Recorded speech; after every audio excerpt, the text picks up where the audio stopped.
Good morning and welcome back to another video. Today I have quite a few annuals behind me. I did a recent order. I took advantage of Creekside Nursery's buy four get four plants free. So I'm going to be loading up the Sun Loving bed over here full of annual color. And I also I don't know. It just might be a mixed bag of things. I really don't know. But the one thing that I do know that I want to do is go ahead and get these annuals in the ground. We got a heat wave coming up pretty soon. It's going to get hot, and these annuals thrive off of the heat. So let me show you what we're going to be putting in the ground today. All right, you guys, I am currently not mic'd up because I don't know where I put my I think I know where I put my mic, and the kids are in that room asleep, so I didn't want to make too much noise because it is pretty early in the morning. But here are the annuals that I got. Now, some of these annuals I picked up from my most recent trip to Lowe's. So, like all of those, look at those coleus, you guys. That is Sedona Sunset coleus. I planted this on the other side of our home, and it's beautiful over there. And I have noticed that the more sun that they get, or at least for me so far, the more sun that they've gotten, the redder they look.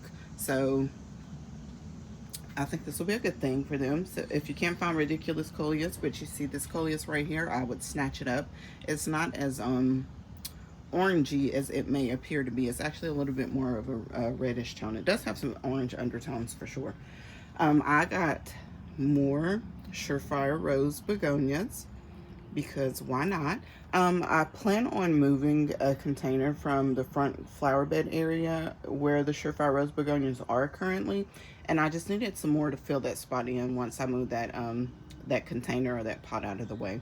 So I got plenty more of those. This right here, you guys, is a salvia, and I want to say this is Indigo Girl. Let me grab the tag. Oh no, I'm lying. This is Rockin' Blue Suede Shoes. I normally get the Play in the Blue salvia. The thing about the Play in the Blue salvia is they get very top heavy, and we do get a lot of rain here and a lot of wind. And sometimes they tend to bend over and lean and snap because they are a little bit too top heavy for me. And with them being out in the open right back here, I didn't think that playing the blues would be a surefire bet. So I decided to try the Rockin' Blue Suede Shoes. Now, granted, I have never tried this before. So this is a new one to me. It's definitely not new to Proven Winners. Let me show you guys the tag. All right, it's kind of dirty, but here's the tag. So it likes full to parts and conditions, 30 to 40 inches tall, I'm assuming. Let's look at the back here. Ooh, you're not gonna be able to see it. I can put it up there, but all that dirt is in the way. 30 to 40 inches tall and about 18 to 24, max spread of 24 inches, so 2 feet spread. So it is honestly, it's going to get up there in height, which I think will be perfectly fine. So I got this right here to pair with not the Surefire Rose, but I have the Surefire White begonias, which is just across the table right over here. So I have my Surefire White begonias, which will get relatively large in size as well. All right, so sun to shade, and that's the thing about the Surefire begonias. They can do both sun or shade conditions. I have never grown these before because I can never get my hands on them. So this is the first year I've been able to actually get them before they are all sold out. So I'm super excited about them. I'm not a huge begonia lover, but I do like certain varieties of begonias, if that makes sense. So sun to shade, so I can do either or. 12 to 24 inches tall, and the spread on these bad boys are about the same, I do believe. Almost 18 inches in their spread. So a pretty decent little plant. So I have 8 of the Surefire White, 8 of the Surefire Rose, 8 of the Salvia. So and then this, you guys, is just a mix of other things that I have to put out in other videos. I got obviously more boxwoods. There's some up here on the table and some below. One of my favorite perennials, which is this Millennium Allium, or like an ornamental onion or garlic. Look at that variegated pittosporum. Oh, absolutely beautiful. And then you guys, my little fairy trail fresco down there chilling out. It's going to go in a container out in the landscape. and I will grow it on the same way that I did my Fairy Trail Bride hydrangea, and then probably after about a year or so, it'll be ready to go out in the landscape. If I choose to put it in the landscape, I may just keep it in that pot and grow it in that pot. I think it'll be beautiful. So let me show you guys. Oop, I dropped my tag. Let me show you guys the bed, which is right across here, that these annuals are going to go in. All right, you guys, here's the space that the annuals are going to go in. I took the liberty one day of getting out here and just planting a handful of things to add into this garden space. Not a lot, but a little. Let me show you guys some of the things that I've added in. We've been getting a ton of rain, so I've kind of been having to come and go. One thing that's beautiful, though, look at those daylilies. Ruby Spider. I always want to say they're primal screen, but they are not. I don't own a primal screen. That's Ruby Spiders, but it is just beautiful. And it is red, which is very shocking to me. Also, do you see the hibiscus up the hill that's in bloom? Isn't that beautiful? Let me take you up there real quick. All right, you guys, here is the Summerific Very Awesome Hibiscus, and it is still very much heavily budded up, so we got plenty more blooms to come. But she did great this year, so I'm super proud of her during her transplant. Their blooms only last literally a day, so that's one that was probably open yesterday, and now it's not. But look at that. Especially in comparison to, like, my hand. That's a big bloom. They're quite beautiful. This bed needs to be, oops, I'm sorry, you guys. This bed needs to be weeded. This right here, the wispy white, is Gara. And the bees absolutely love it. But there are so many weeds back here, you guys, from all this rain. Look at that. It's just weed, weed, weed. Those aren't plants, that's weeds. But underneath all that ivy is the pot that I need to get. So I'll see if I can get my husband to help me, because it's pretty heavy. It's like a basket weed, kind of.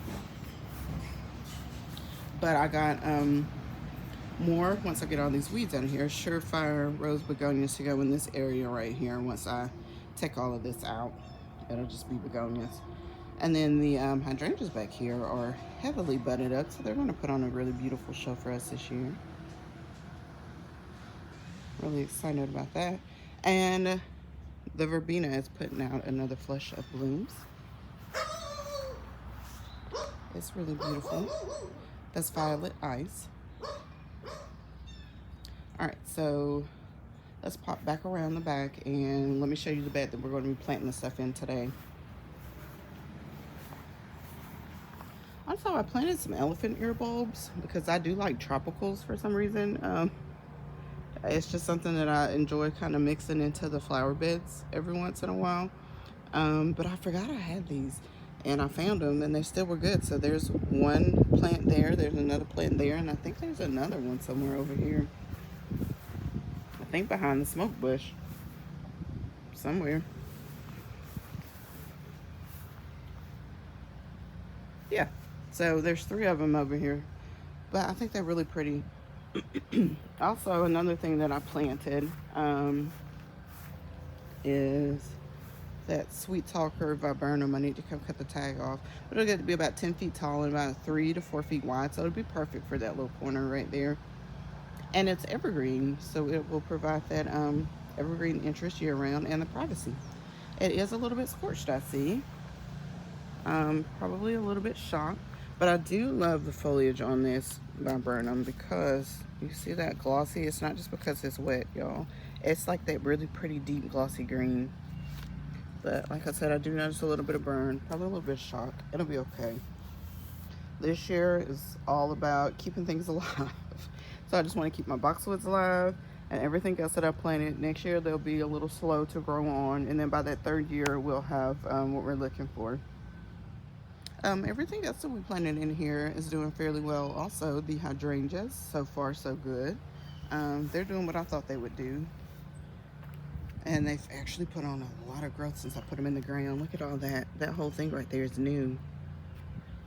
All these little fresh bright green sprigs. I see some popping up in here. That's all new growth. So they're doing okay being out here in this full sun. We shall see as time goes on and as things progress. The Distilium's doing okay. Distilium's tough. I feel like it's kind of hard to kill it. The red bud is doing good also. It's doing really good. We planted this very early on in the season. I did that purposefully because I didn't want to ruin it.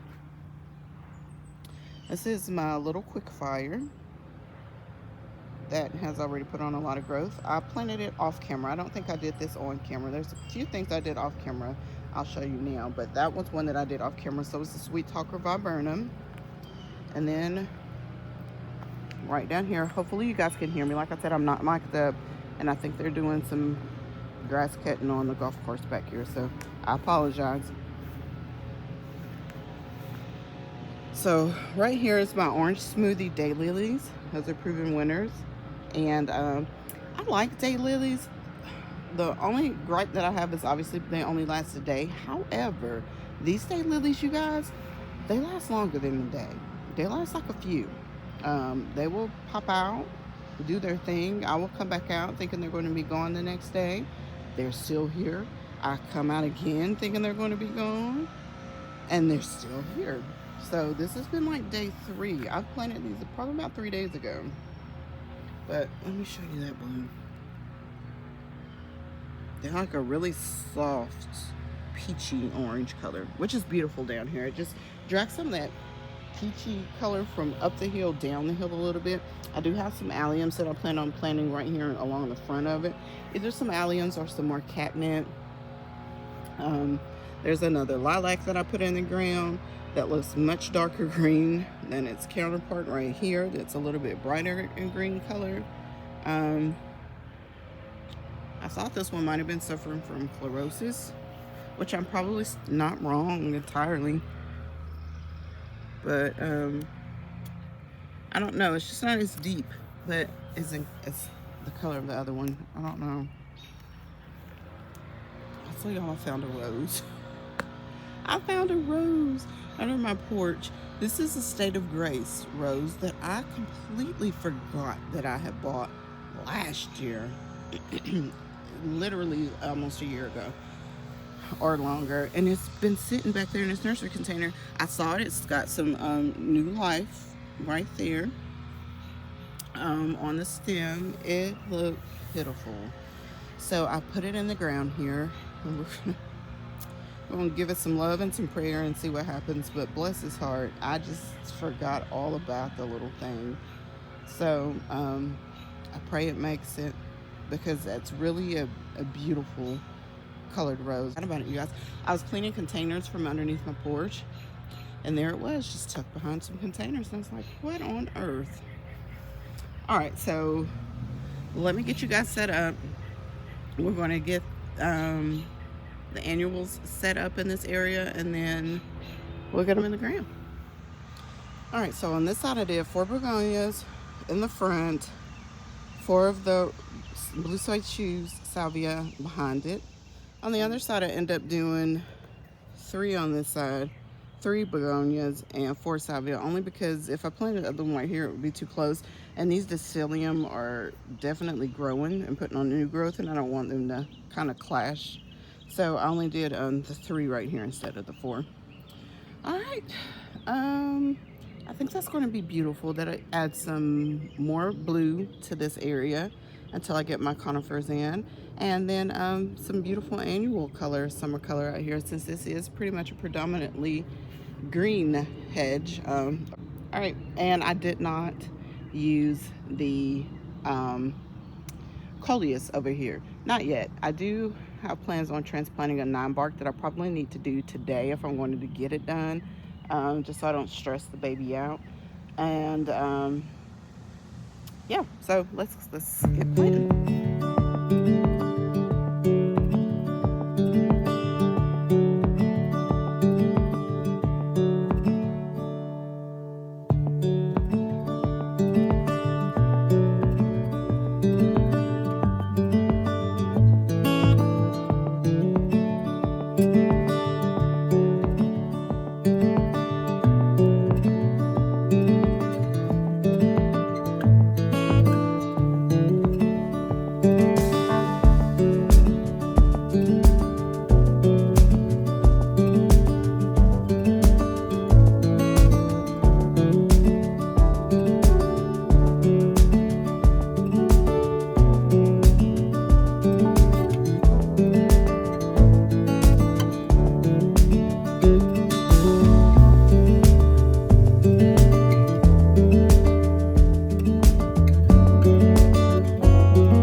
up. Like I said, I did not plant any of the coleus in here because I do plan on transplanting something red into this area.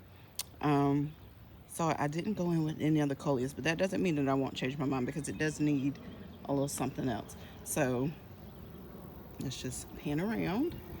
Excuse my bag of biotone. And then here is where the other little drift picks up right here on the other side. Like I said, I did 4 begonias here and 4 salvias here. And then on the other side, I just did 3 begonias and 4 salvia on that side. But I think once all this fills in, it's going to be really beautiful. So up here at the bird bath, I had thought of planting the salvia, not the salvia, the coleus around like the base of the bird bath, or like right along the back side here of the hedge. But I have some penstemon, and it's the Midnight Masquerade, which is that really beautiful, deep, rich maroony green type of a color that I think would be really stunning right here. And it'll add that contrast into this bed with all this green going on. It'll add a little deeper color scheme over here. And I think with the wispiness of the blooms of the penstemon around this early springtime, I think it'll be beautiful right there. Because initially I was going to plant Gara along in here, and I still may do that, but I think the penstemon would be the way to go. I think it would be absolutely gorgeous right here. And I do have about 3 very large clumps of it that I need to transplant, and it probably honestly would only take about 3 in this space, maybe 4. I probably could push 5, but I think I'd be pushing it. But I would need to get 1 more, because 1 would take up a space here, 1 would go here, another would go here, and I would get 1 more just to kind of drag it out along in this area a little bit. But I think that would be beautiful. So yeah, once again, let's do a overall ignore the biotone in the flower bed. I started out putting it in the holes of the begonias. I see I bumped one of the begonias back a little bit too, right there. It'll be okay though. It'll grow, fill in. It doesn't look like that from the front, but you definitely see it from the side.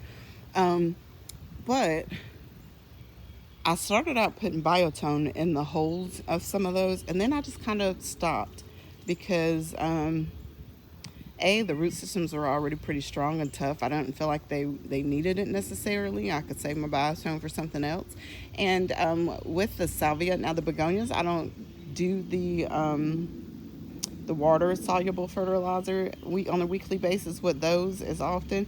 I hit them every once in a while, but they really don't seem like they need it right now. But with the salvia, I definitely will do that and give them that little extra boost. And I think I might be incorrect. I may be thinking about the plain and blue salvia, but let me look at the tags and see if this salvia is actually a perennial for me, because if so, that would be wonderful. Okay, it is not hardy. I'm a zone 8A here in Georgia, and it's not hardy here for me. But if you're in a zone 9B to an 11B, it will be hardy for you. So there you go. But look at that, you guys. My husband cut the grass, a week ago? We've been getting so much rain that it needs cutting again, and the beds need edging again. Like, whew. But anyway, that's how everything is looking so far, so good. So I am going to look for a place for the dappled willow to be. I'm not sure if that's going to be a today project or another day's project. But it's showing a little bit of signs of stress being in that container. I see a little bit of yellowing on it. So, what I mean is that dappled willow back there, it needs to go somewhere. It needs to be put in a permanent home somewhere. So we're going to find a permanent home for it today. Maybe not on camera, but I'm going to find a permanent home for it today. I think this may wrap up today's project because I have quite a bit of other things that I need to do today. So this will be a short and sweet video for you guys.